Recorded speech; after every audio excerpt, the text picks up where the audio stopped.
Assalamualaikum warahmatullahi wabarakatuh. Selamat siang semuanya. Selamat siang menjelang sore. Hari ini kita lanjutkan pertemuan kita, yaitu hari ini kita akan membahas tentang teknik penilaian. Jadi, teknik penilaian yang akan kita bahas hari ini itu adalah teknik penilaian tes, yaitu fokusnya lebih ke ranah kognitif atau pengetahuan. Adapun capaian pembelajaran kita, yaitu mahasiswa mampu memahami teknik penilaian tes dengan indikator ketepatan menjelaskan teknik penilaian berupa tes, ketepatan menjelaskan jenis-jenis penilaian tes, dan ketepatan menyusun tes objektif, yaitu ada tes pilihan ganda, benar salah, dan menjodohkan. Yang pertama kita lihat dulu pengertian tes. Apa itu tes? Menurut beberapa pendapat ahli, yaitu di sini ada menurut Ari Kunto, mengatakan tes merupakan alat atau prosedur yang digunakan untuk mengetahui atau mengukur sesuatu dalam suasana dengan cara dan aturan-aturan yang sudah ditentukan. Kemudian, menurut Sujono pada tahun 2011, tes itu merupakan suatu teknik atau cara yang digunakan dalam rangka melaksanakan kegiatan pengukuran yang di dalamnya terdapat berbagai pertanyaan, pernyataan, atau serangkaian tugas yang harus dikerjakan atau dijawab oleh peserta didik untuk mengukur kompetensi tertentu dari peserta didik. Dan yang ketiga, menurut siapa nih?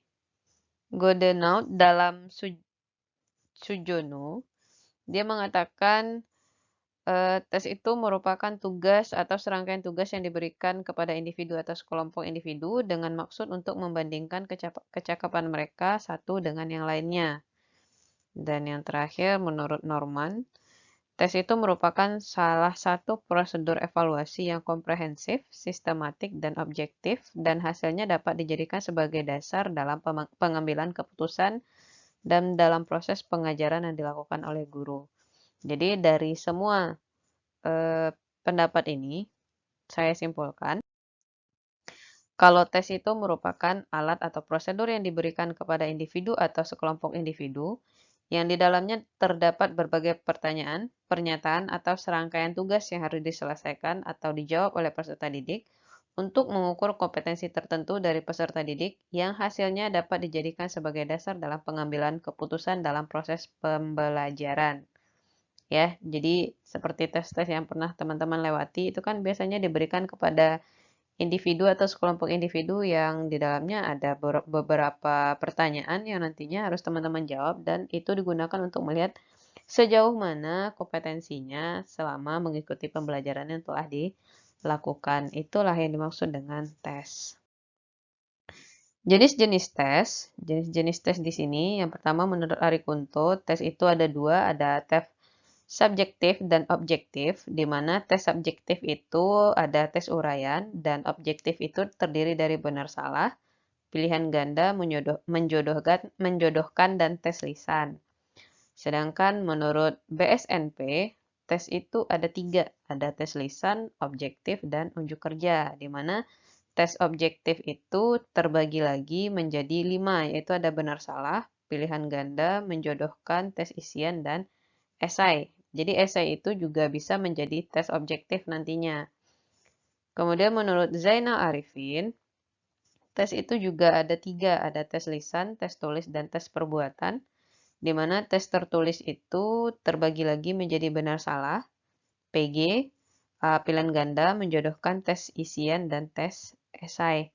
Jadi ini adalah jenis-jenis tes menurut beberapa pendapat para ahli.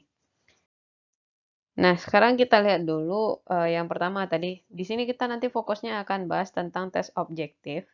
Kita akan lihat pembagian dari tes objektif tadi. Ada yang 5 tadi, itu ada benar salah, PG, isian, esai, dan tes. Satu lagi saya lupa. Nah, kita lihat dulu benar salah. Tes benar salah ini biasanya pernyataan terdiri dari pernyataan yang mengandung dua kemungkinan jawaban, yaitu kalau nggak benar ya salah gitu.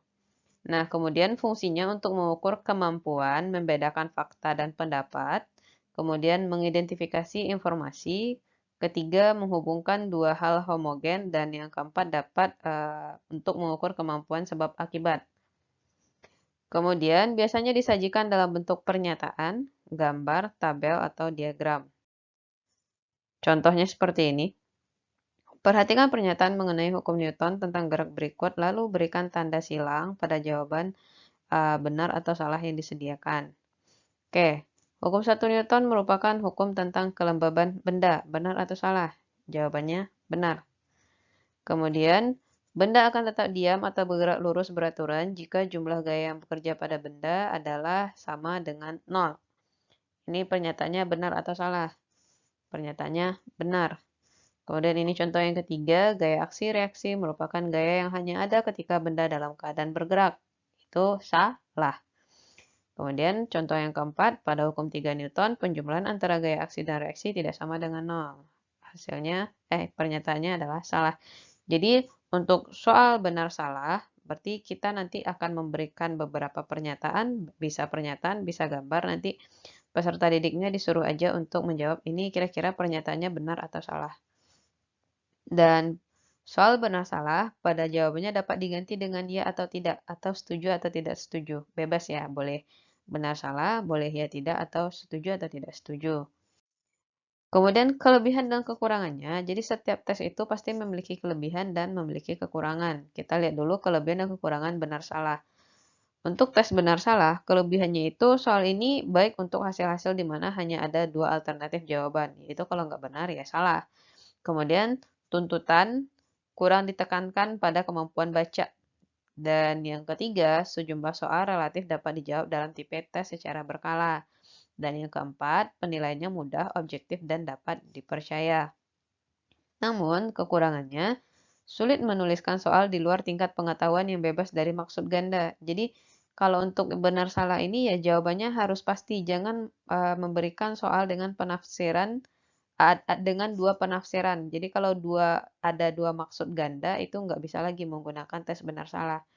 Yang kedua, jawaban soalnya tidak memberikan bukti bahwa siswa mengetahuinya dengan baik. Jadi kemungkinan siswanya tebak-tebakan di sini sangat-sangat besar dan faktor hoki sangat mempengaruhi di sini. Dan yang ketiga, tidak ada informasi diagnostik jawaban yang salah. Jadi kita tidak bisa melihat di mana letak jawaban yang salahnya itu. Kemudian, yang keempat, memungkinkan dan mendorong siswa untuk menerka-nerka. Ini yang tadi saya bilang, hoki-hokian atau tebak-tebakan. Itu adalah kelebihan dan kekurangan dari benar salah. Next, kita lihat petunjuk penyusunan soal benar salah ini. Yang pertama, jumlah soalnya hendaknya cukup banyak sehingga dapat dipertanggungjawabkan. Jadi jangan kasih soalnya hanya 5 buah. Jadi kalau hanya 5 buah kita tidak dapat menganalisisnya nanti. Kita akan sulit dalam mengambil keputusannya nanti. Kemudian jumlah item yang benar sama dengan jumlah item yang salah. Jadi jumlah yang benar harus sama dengan jumlah yang salah. Kemudian berilah petunjuk cara mengerjakan soal yang jelas dan menggunakan kalimat yang sederhana. Yang keempat, hindari pernyataan yang terlalu umum, kompleks, dan negatif. Dan yang kelima, hindari penggunaan kata yang memberi petunjuk tentang jawaban yang akan diinginkan atau jawaban yang dikehendaki. Jangan memberikan clue di dalam pernyataannya. Kemudian cara mengatasi kelemahan tes benar salah ini, yang pertama untuk mengatasi kelemahan soal benar salah, pembuat soal dapat menambahkan pada item benar salah ini dengan koreksi.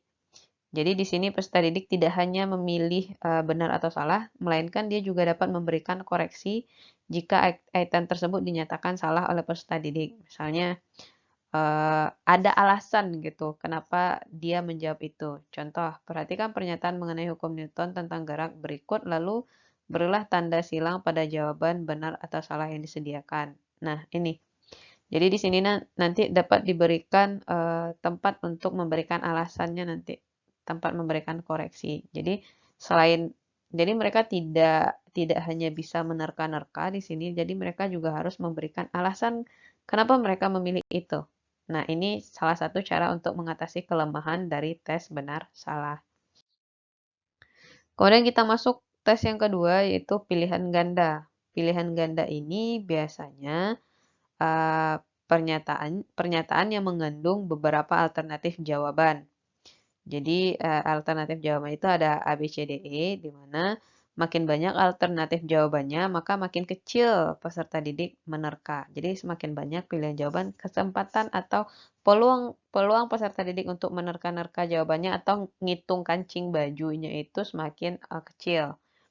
Yang kedua, berfungsi untuk mengukur kemampuan ingatan, pengertian, aplikasi, sintesis, dan evaluasi. Dan yang ketiga, disajikan dalam bentuk distractor, sebab akibat, jawaban berganda, variasi yang tidak lengkap. Jadi, seperti kalau ketika teman-teman mengikuti SBM, kan untuk soal pilihan gandanya itu ada beberapa pilihan, ada yang jawaban 1, 2, 3A, 1, 3B. Nah, itu juga disebut dengan variasi berganda. Kemudian ada juga soal yang sebab akibat. Contoh soalnya, ini yang distractor, yaitu disediakan beberapa alternatif jawaban, di mana hanya satu jawaban yang benar. Itu yang disebut dengan distractor. Di sini sifat bayangan yang terbentuk adalah, nah di sini diberikan soal seperti ini dan diberikan pernyataan A, B, C, D, dan E, disuruh peserta didik untuk memilihnya satu. Jadi distractor itu hanya memiliki satu alternatif jawaban. Yang kedua, contoh soal PG yang kedua itu sebab akibat. Jadi bentuk soal yang digunakan untuk mengukur kemampuan analisis hubungan antara pernyataan dan alasan. Nah, pada sebab akibat ini, jadi antara sebab dan akibatnya itu ada hubungan nantinya. Contohnya, pada saat bola yang ditendang penjaga gawang dengan sudut tertentu, kecepatan bola ketika di titik tertinggi adalah 0. Sebab pada saat mencapai titik tertinggi, energi potensialnya maksimal. Pilihan jawabannya jika pernyataan A, jika pernyataan benar, alasan benar, dan alasan merupakan sebab dari pernyataan. B, jika pernyataan benar, alasan benar, tetapi alasan bukan merupakan sebab dari pernyataan. Dan C, jika pernyataan benar tetapi alasan salah. D, jika pernyataan salah tetapi alasan benar. Dan E, jika pernyataan salah dan alasan salah. Jadi kedua-duanya salah. Itu adalah salah satu contoh soal PG yang merupakan sebab akibat. Jadi sebab akibat itu juga termasuk ke dalam soal pilihan ganda. Dan kalau yang ini adalah jawaban berganda. Biasanya kalau ini sering kita temui di soal-soal SB. Jika pernyataan 1, 2, dan 3 benar berarti dia A. Jika 1 dan 3 aja yang benar berarti dia B. Jika 2 dan 4 yang benar itu C. Jika 4 saja D. Dan jika semua benar itu adalah E. Ini adalah salah satu contoh dari jawaban berganda.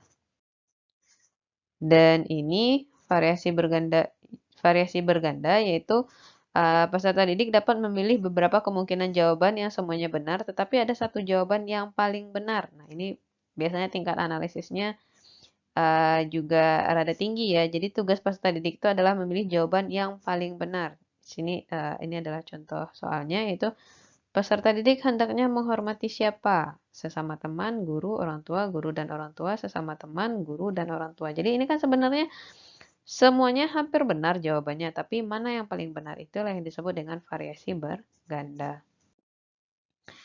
Kemudian variasi yang tidak lengkap, yaitu pertanyaan atau pernyataan yang memiliki beberapa kemungkinan jawaban yang belum lengkap. Nah, tugas peserta didik adalah mencari satu kemungkinan jawaban yang benar dan melengkapinya.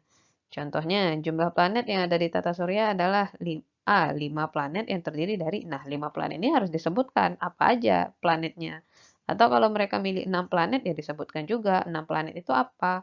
Atau 7 planet itu apa, 8 planet itu apa, dan 9 planet itu apa. Itu yang disebut dengan variasi yang tidak lengkap. Jadi sebenarnya banyak pilihan, cuman kadang yang sering dikembangkan ya itu lagi. Kelebihan dan kekurangan soal PG. Nah, PG ini juga ada kelebihan dan kekurangannya.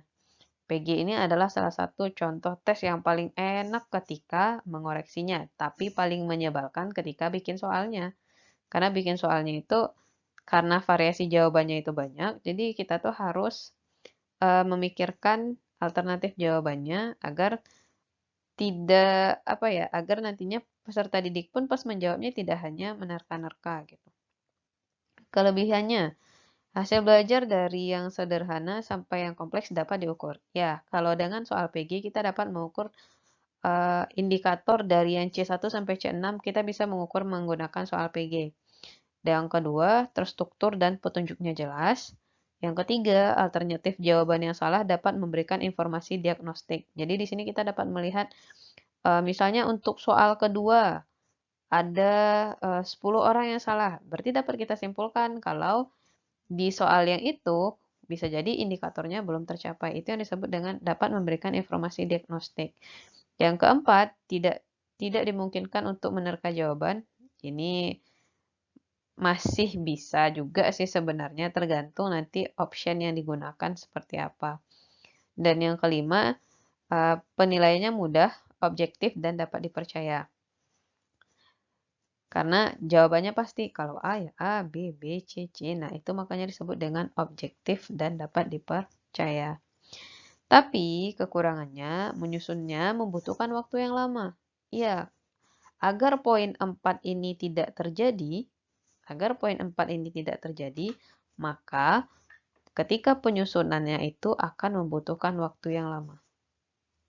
Makanya salah satu kekurangannya itu. Yang kedua, sulit menemukan pengacau. Dan yang ketiga, kurang efektif mengukur beberapa tipe pemecahan masalah, kemampuan untuk mengorganisir dan mengekspresikan ide. Ya, nggak bisa. Kalau untuk mengekspresikan ide, ya nggak bisa di sini. Karena kita sudah memberikan poin-poin pernyataan-pernyataan apa saja yang harus dipilih oleh peserta didik. Jadi tidak akan cocok digunakan untuk kemampuan untuk mengorganisir dan mengekspresikan suatu ide. Dan yang keempat, nilainya dapat dipengaruhi kemampuan membaca yang baik. Jadi kalau nilai dapat dipengaruhi kemampuan membaca yang baik, kalau kemampuan membacanya tidak baik atau kemampuan membaca soalnya tidak kemampuan memahami soalnya tidak bagus, berarti kemungkinan terjadinya salah tafsir soal itu akan sangat-sangat besar. Biasanya kenapa hal itu bisa terjadi? Karena biasanya di optionnya itu akan dibikin pengecoh-pengecoh yang nantinya dapat membuat bagi peserta didik yang malas, di sanalah mereka akan terkecoh nantinya. Petunjuk penyusunan soal PG. Yang pertama, harus mengacu pada kompetensi dasar dan indikator soal. Harus, ini semua tes harus mengacu kepada kompetensi dasar dan indikator soal. Yang kedua, berilah petunjuk pengerjaan soal dengan jelas. Yang ketiga, jangan memasukkan materi soal yang tidak relevan dengan apa yang sudah dipelajari. Jadi kalau tidak dipelajari, jangan dikasih soalnya. Jangan ngelucu gitu. Yang keempat, pernyataan dalam soal merumuskan persoalan yang jelas dan berarti. Jangan berikan kata-kata yang bertele-tele. Yang kelima, pernyataan dan pilihan hendaknya merupakan kesatuan kalimat yang tidak terputus. Yang keenam, alternatif jawaban harus berfungsi homogen dan logis. Yang ketujuh, panjang pilihan pada suatu soal hendaknya lebih pendek daripada itemnya. Yang kelima, usahakan agar pernyataan dan pilihan tidak mudah diasosiasikan. Kemudian, alternatif jawaban yang benar hendaknya jangan sistematis.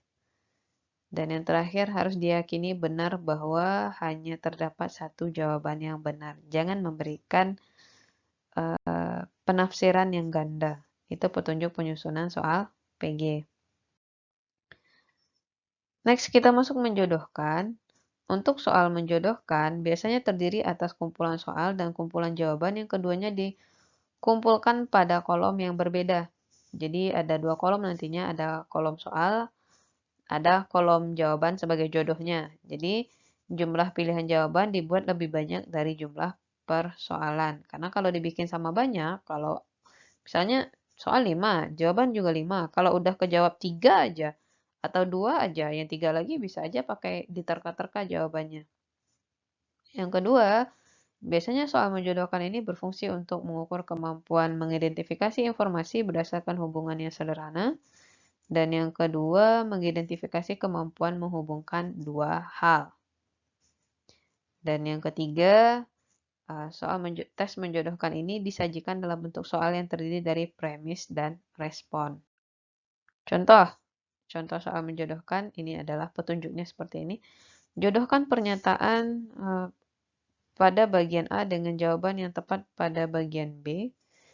Isikanlah jawaban Anda pada titik-titik yang disediakan. Jadi nanti di sini diisikan jawabannya. Misalnya nomor 1, tarikan atau dorongan yang bekerja pada benda. Itu artinya apa? Pilih dari salah satu ini. Tarikan atau dorongan, berarti itu gaya. Berarti di sini nanti kita bikin jawaban kita adalah F. Nah, begitu juga untuk soal yang kedua, ketiga, keempat, dan kelima. Di sini ada 5 soal dan alternatif jawabannya itu ada 1, 2, 3, 4, 5, 6, ada 7 alternatif jawaban. Nanti di sininya nanti kita bikin jawaban kita. Itu adalah soal menjodohkan. Intinya jumlah jawaban harus lebih banyak daripada jumlah soalnya. Kelebihan dan kekurangannya apa? Yang pertama, kelebihannya itu suatu bentuk yang efisien diberikan di mana sekelompok respon menyesuaikan dengan rangkaian isi soal. Jadi ada respon yang diberikan itu harus disesuaikan dengan rangkaian isi soalnya. Yang kedua, waktu membaca dan merespon relatif singkat. Karena soalnya tidak bisa yang terlalu panjang di sini. Yang ketiga, mudah untuk dibuat. Yang keempat, penilaiannya mudah, objektif, dan dapat dipercaya. Sedangkan kekurangannya apa? Kekurangannya materi soal dibatasi oleh faktor ingatan atau pengetahuan yang sederhana dan kurang dapat dipakai untuk mengukur penguasaan yang bersifat pengertian dan kemampuan membuat tafsiran. Jadi, untuk soal yang dapat kita buat untuk menjodohkan ini adalah soal-soal tingkat pengetahuannya yang rendah. Bisa jadi cuman untuk C1 atau mentok di C2 lah. Jadi jawabannya itu biasanya yang singkat-singkat saja. Yang kedua, sulit menyusun soal yang mengandung sejumlah respon yang homogen. Jadi kalau respon jawabannya itu hampir-hampir sama, nah di sini rada sulit kita untuk menyusun soalnya. Dan yang ketiga, mudah terpengaruh dengan petunjuk yang tidak relevan. Jadi kalau petunjuk soalnya tidak jelas, nah nanti pengerjaannya juga jadi tidak jelas. Selanjutnya kita lihat petunjuk penyusunan soal menjodohkan. Yang pertama, buatlah petunjuk tes dengan jelas, singkat dan mudah dipahami. Intinya kalau kita menyusun tes itu jangan pakai kata-kata yang sulit untuk dipahami. Jadi pakailah kata-kata yang singkat, padat, dan jelas. Yang kedua, sesuaikan dengan kompetensi dasar dan indikator. Nah, ini yang selalu saya tekankan kalau teman-teman punya indikator 5, minimal soal yang harus teman-teman bikin harus 5 juga. Jadi satu soal mewakili satu indikator. Yang ketiga, soal di kolom kiri dan jawaban di kolom kanan. Jangan sampai ketukar. Nah, itu yang tadi dimaksud kalau petunjuk soalnya rancu, nanti juga rancu jadinya. Jadi kalau teman-teman bikin soal di kanan, jawaban di kiri nanti juga bakalan bikin bingung yang ngejawabnya. Yang keempat, jumlah jawaban lebih banyak daripada jumlah soal. Dan yang kelima, susunlah item dan alternatif jawaban dengan sistematika tertentu. Dan yang keenam, seluruh kelompok soal dan jawaban hanya terdapat dalam satu halaman. Jangan sampai 2 halaman. Kalau 2 halaman nanti susah lagi. Ngebolak-balik.